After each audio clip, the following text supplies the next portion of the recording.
And has turned through the sand, but she's might not work. This is the Windone e-bike. It has a rear hub motor along with a 7-speed drivetrain and a twist throttle. It features full suspension and a large non-adjustable seat. It kind of looks like a moped or motorcycle, but we're gonna find out how it rides. Okay, let's see how fast this thing goes. I'm going to use throttle only. I'm on assist level 5, and I think it should reach around 28 miles an hour, but there's only one way to find out. I'm up to 20 already.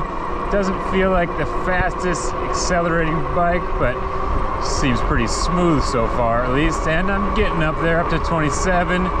Should be hitting 28. Almost. Here it comes. Almost 28, not quite 28 yet. Still thinking about it. Still thinking about it. Maybe this slight downhill will allow me to hit 28. There it is. Must be the max, right about 28, unless you have a downhill or you're smaller or you got some wind. But for now, that's all I'm gonna get out of it. It might go a little faster if you pedal, but it's just pretty awkward to pedal with how low the seat is, so I'm not going to do much of that. I just want to compare my phone GPS to the bike's speedometer, and it does look like the bike reads a little bit high, 2 to 3 miles an hour maybe, so you can believe whichever one you want, I guess. Now let's test the brakes. That was full power, but the rear brake actually feels like it's not bled quite right. When I first pull it in, it goes almost all the way to my finger. It hits my other finger, so I'm not getting full power out of it. If I pump it up a few times, then I'll get full engagement. I did try to just add some oil on top, but it must need a full bleed. It came around a little bit, but still not great. The brake pads themselves should also break in and get stronger as you use them. It is pretty comfortable to cruise around on. Since I'm not pedaling, I'm just sitting here hanging out, and it feels like I'm riding a moped or something. Time to see how this thing handles off-road. Oh, that was loud. Little balance beam here. That is a loud noise when you bottom that fork out. Pretty good fakie though, hey? So I'm thinking that noise is the fender hitting on the frame here. So there's not a lot of clearance there. Oh well, getting a little bit drowsy here over the telephone pole. Oh, harsh drop off again. Big step here, should be interesting. Oh, no problem. See how that front brake is working now. Oh, that's heavy and pretty weird, but it might work. Might not work.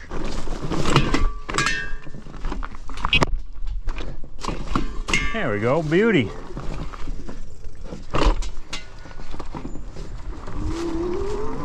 Okay, we have a big hill on the motocross track here, and we're gonna let Hannah try so it has its best chance. Let's see what it's got. Wide open throttle. See if it can make it without pedaling and without any run.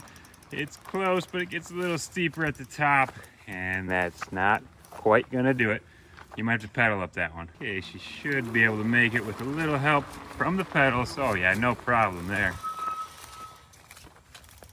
Easy does it. Easy does it. Try something else for her here. Tight turn after downhill and right back up. See if she can handle it.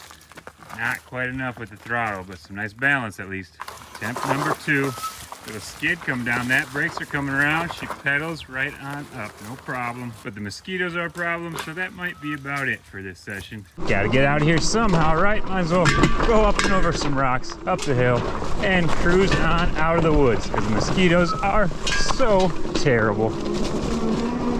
Okay, we're going to see if it's any faster with Hannah on it, using throttle only as well. I think it should be about the same. Maybe it will get there quicker, but we will find out. What are you at now? 26. 26, so it's getting close. 27. 27. Is it gonna hit the magic number, 28? Not yet? Okay, so it's actually not much different with her on it versus when I was on it. Let's see those brakes in action. I think it definitely stopped better with you on it than when I tried, but they are getting better from use, so that might be part of it also. It did go 28 when I was on the other road, but I think it had a slight downhill. That'll do it too. We are cruising on our lane now, so I'm going to let some air out of the tires because it will make for a smoother ride, especially since the rear shock is actually quite stiff. The front is pretty soft, but the rear a bit harsh. Maybe that's because it can hold 2 people with these pegs. We'll have to try that out as well. But for now, just smooth out the ride by letting out some air. How'd it feel? Good. Oh, that was pretty smooth. Smooth out these bumps well enough. Yeah, whatever you did with the tires, it really helped. It's not super rough out here, but it should have no problem handling this type of terrain. How does the sizing feel for you with that seat? Looks a little tall. A little tall for me. But once you're on it, it's probably good. It's mostly just stepping on and off and getting moving. That's a little bit challenging, it looks like. Oh yeah. And how tall are you? 5'4". Well, I'm actually a little shorter than 5'4", but 5'4".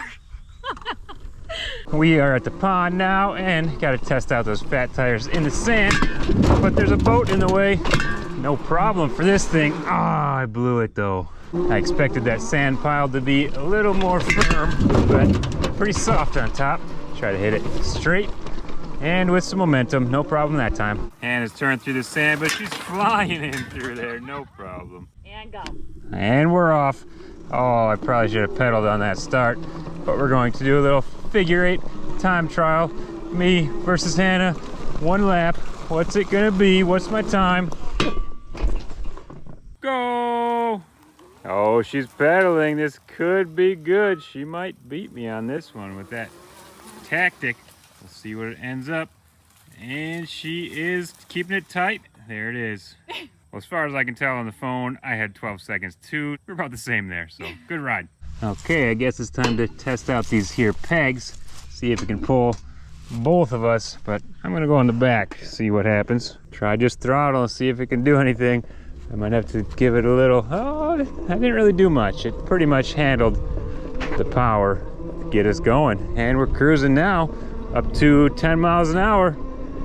Look at that, just like a moped, can handle 2 people. Not sure how fast it would go with both of us, but get us from point A to point B. Now I can feel that suspension working a little more with all this weight back here. Oh, bouncy though. Okay, we are 2 up once again, but on the road now, and Hannah is on the back. Going to see how the acceleration is and what the top speed ends up being with 2 of us on here. The rear tire is a little low for 2 people. We took some out to make it smoother. That might slow us down a hair, but we'll see what it can do as is. It's up to 25 and it feels like that's going to be about it. Took its time to get there, but that slight downhill hit 26. That's about all it feels like it's going to do with both of us. So not too much slower with a bit more weight. Pretty slow acceleration though. See how it pulls out of a 180 corner there. A little slow, but it'll get you there even with 2 people. Probably wouldn't do great on a hill though. So I thought I just discovered something great using these rear pegs as wheelie pegs, but I actually already bent one. This one started sagging right when I pulled the first wheelie, so maybe not strong enough for that. Okay, I aired the tires up and I'm heading into town to do some RC, and it's only doing about 24, 25, so maybe it's battery related. I am down to 2 bars now, but I guess it's time to wrap this video up. Now that I'm going up the hill, it is dropping in speed a bit more. Overall though, we did have fun on this bike, and I do like that it has a full-size twist throttle, and the brakes came motorcycle style, meaning the front brake is on the right, so it's not hiding the fact that it's not your typical bicycle or e-bike. It's kind of a hybrid with the moped style look and seat on it. I would like to have a bit more power, but it was still enough to have some fun on. If you guys want to learn more about this bike or pick one up for yourself, check out the link in the description below. 1 bar of battery, and it is struggling on this very small hill, dropping down to 16 miles an hour. Hopefully I make it home. Uh-oh, now the battery is flashing. That 1 bar did not last long at all. I only put about 16 miles in on this battery, and it feels like I probably have to pedal to make it back. It has dropped down to 14 to 15 miles an hour now, and the power is kind of pulsating, so the battery is getting very low. Definitely not impressed with the battery life. I was not even planning on filming anything on the way back, but I figured I might as well update with the range test. and it's definitely disappointing because now I have to pedal, and I didn't want to do that because I already have knee problems, and pedaling with the seat this low is not good for them. So unfortunately, not the best way to end the video, but it's how it goes sometimes. At least I don't have to put too much effort in right now. I'm just putting a little bit of pressure onto the pedals, and it's enough to keep me going around 9 miles an hour or less, but it should make it back. I guess it could be worse.